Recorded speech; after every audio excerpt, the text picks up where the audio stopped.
Hey, if your Raspberry Pi, when you ping your Raspberry Pi hostname, like raspberrypi.local, if you getting reply from IPv version 6, then there is a simple trick you can easily getting Raspberry Pi connected IPv version 4. Okay, so like this, ping raspberry pi dot local dash 4.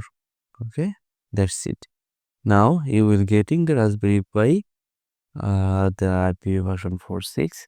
And if you want to connect your Raspberry Pi with by SSH, like SSH username at the rate, if you don't know the IP but you know the host name, you can simply connect with your host name.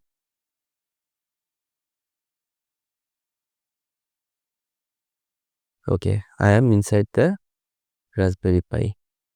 Can you see? This is Raspberry Pi.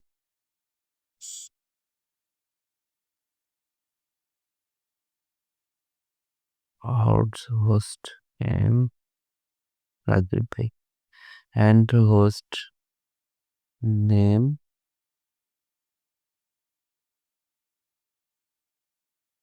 right. This or this your IP. So I hope it will help you.